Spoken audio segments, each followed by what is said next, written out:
The Irish Song and Recitation Festival, home of song, story, and poetical proverb.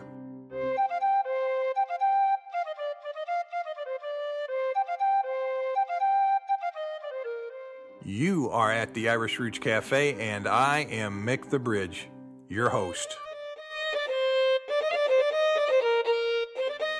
This is one of 3 broadcast series here at the cafe. The other 2 cover Irish family history worldwide and the history of the Irish in America. Oroshe de Vahawaya. So step right up to the microphone, folks. Consider calling in at 816-256-3360.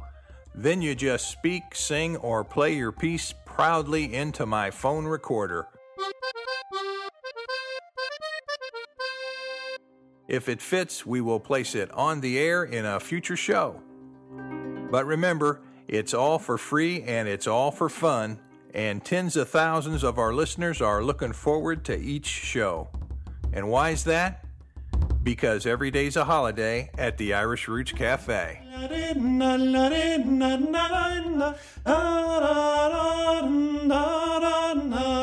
Reach me anytime, and be sure to read my show notes for this episode on my webpage at www.irishroots.com. Now let's move into the big back room here at the cafe and have a listen to what's being served up today.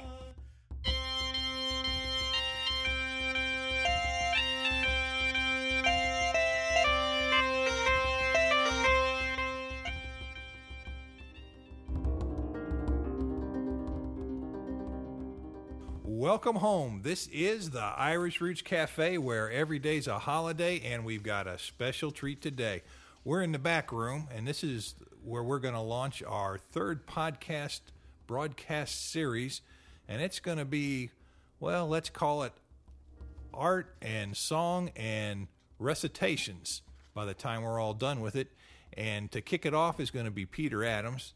He's the lead man at the festival. He always has been, and he knows more than anybody else I know, and I think he has to know 1,000 songs at least, and that's what we're going to kick it off with, some songs from yesterday. Not the stuff you'll hear today, and not the stuff you might have heard in the 80s or 70s, but the stuff that your great-grandparents might have known, and then we can follow that up on what's happened today. But Peter, welcome to the cafe. Well, thanks, Mike. It's great to be here.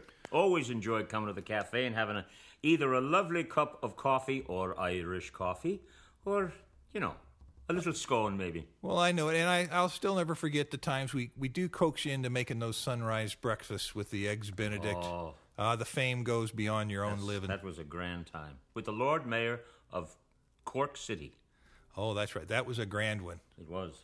Well, we're here today. It's quiet. We've run everybody else out because we want to cover this. There's a few people out front doing their thing, but today we're going to actually not only talk a little bit about this old music, we're actually going to have Peter sing it, and that's going to be another special treat too. Peter can just stand up impromptu and sing about anything, so we're going to test him today. I'm going to just name 10 songs, and we're going to play them one episode at a time, so you'll have to listen for a couple of months to get the full history here, and then we'll see what we've got. Now, Peter, today I think we're going to pick a song that you won't have any trouble with, but let's talk a little bit first before we go with it about the early Irish in America and what they sang and how we know it. Where did it come from?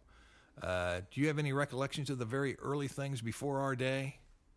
Well, I know that my mother talks about her father coming from Ireland and talks about tunes that I'd sing now, and she'd say, "Wait a minute, where'd you get that? What? I know that tune." And my mother wasn't a musician, and I became one, though she's the one that pushed me to do it.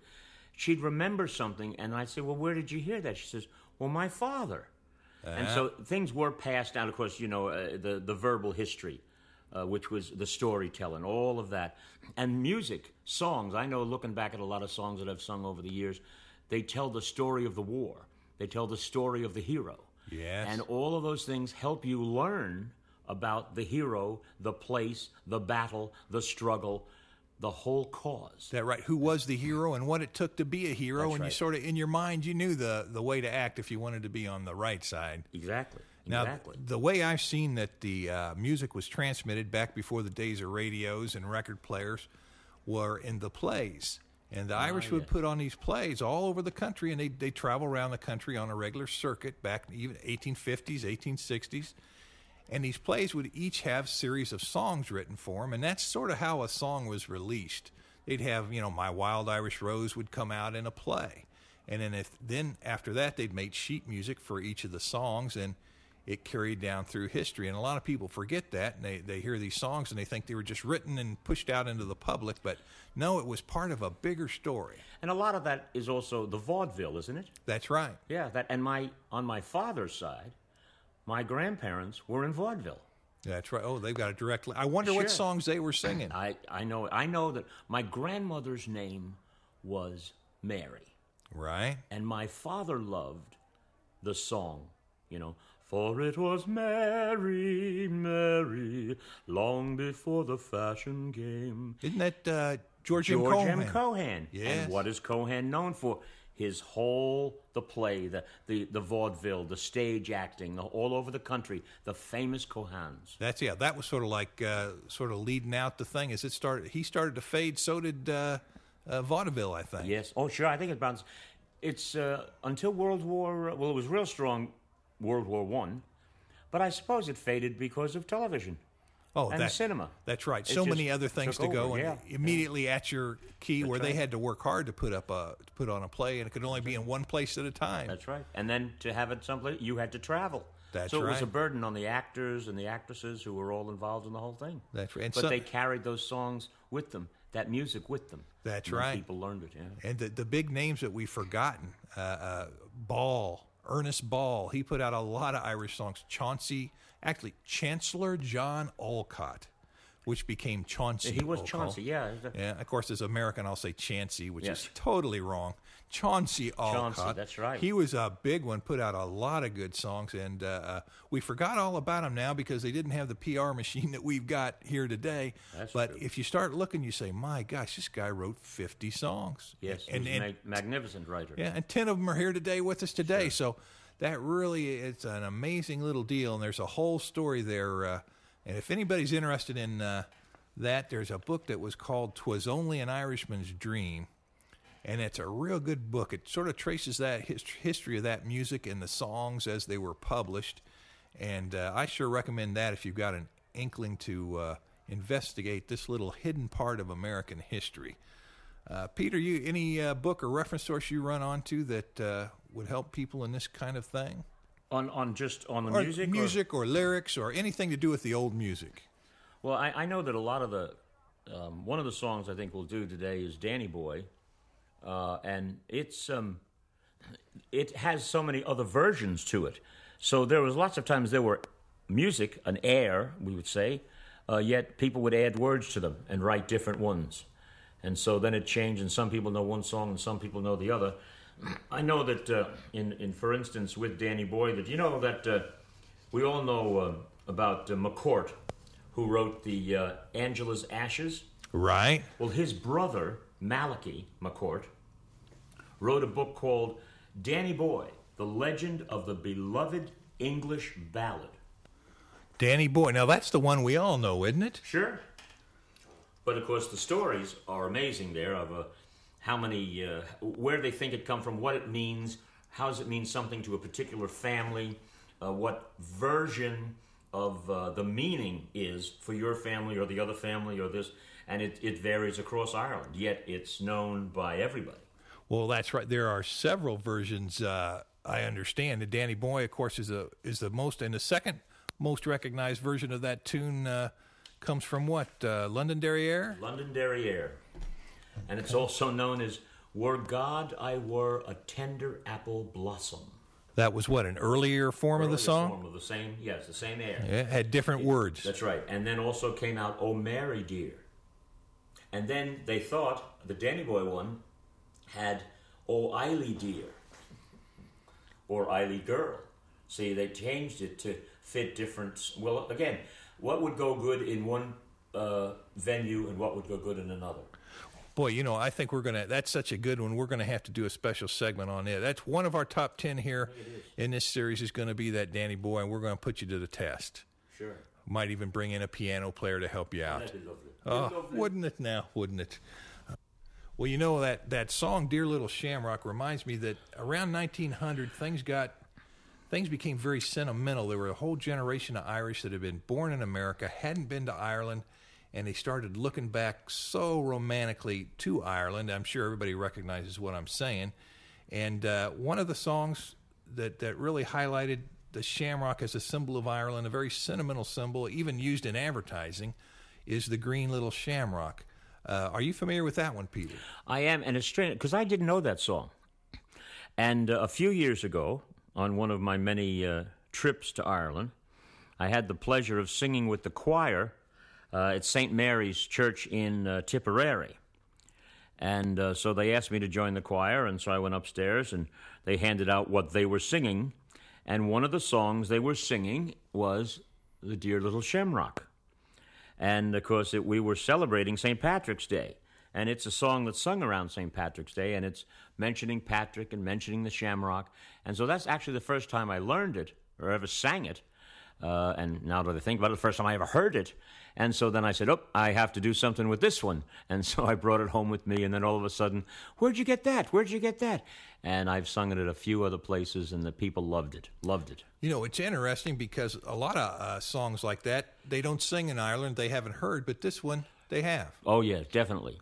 Now, that one, I did a little look up on that just to see what I could find. It's a real old piece, the music is, and at least one source, Nicholas Carolyn, said that it was put together by William Shield, who was born in 1748 and passed away in 1829, and he was an English theatrical composer. And they said their original title was The Green Little Shamrock. And the earliest I found it in a published form in sheet music was 1870. So wow. I think that that might be a good one to start off with here today. Sure, and of course, because it talks about the shamrock, and the shamrock being so important in Irish notice to say, it's the great symbol. The other symbol is the harp, but then the shamrock, it's the most noticeable. If you have a shamrock on, they say, oh, you're Irish. It's always there. In fact, it's been taken up by so many others to say that's what Irish is, or for the celebration of St. Patrick's Day or other Irish celebrations. The shamrock is the key. And so to give this little ditty, so to speak, number one, I think it's great because it sets the tone for what we're going to do with Irish music here in the next few weeks. Well, that's right, and I can only think of one more thing to say, that I've been giving out the Shamrock Awards.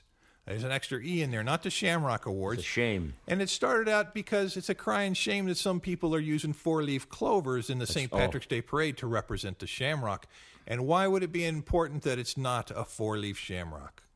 Well, the shamrock was given to us by Patrick, and it represented, he used it as a teaching tool, so legend tells us, and he held the shamrock, and he said, it's as God is like this, as this shamrock is three leaves on one stem, so the Father, the Son, and the Holy Spirit are one God in this one, just one God within this, and he gave that as a comparison, how they might understand it.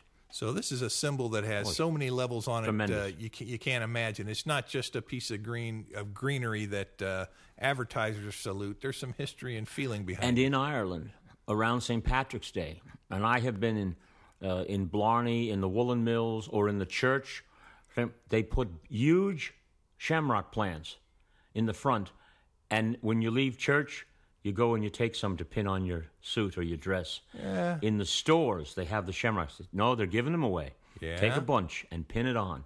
And so that's part of the wearing of the green. That's right. It's got much more to do than just being Irish. It's Yes, about the pride and surviving all kinds of problems and troubles. Absolutely.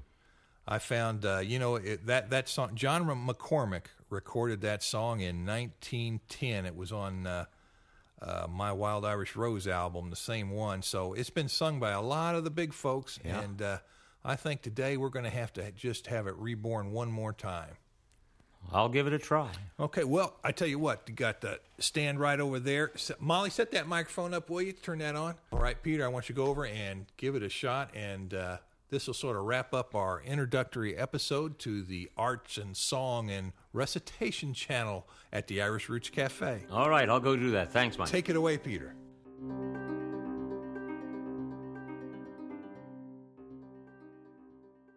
There's a dear little plant that grows in our isle.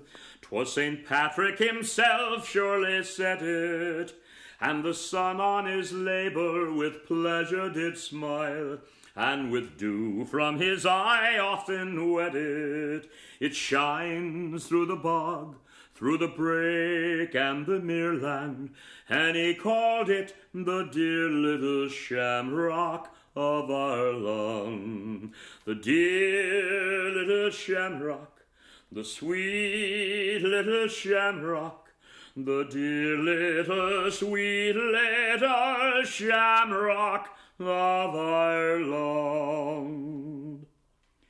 That dear little plant still grows in our land, fresh and fair as the daughters of Erin, whose smiles can bewitch and whose eyes can command in each climate they ever appear in, for they shine through the bog, through the brake and the mireland, just like their dear little Shamrock of Ireland. The dear little Shamrock, the sweet little Shamrock, the dear little sweet little Shamrock of Ireland. That dear little plant that springs from our soil, with its 3 little leaves are extending, do notes from the stalk we together should toil, and ourselves by ourselves we befriended, and still through the bog, through the brake and the mireland, from one root should branch like the Shamrock of Ireland. The dear little Shamrock, the sweet little Shamrock, the dear little sweet little Shamrock of Ireland.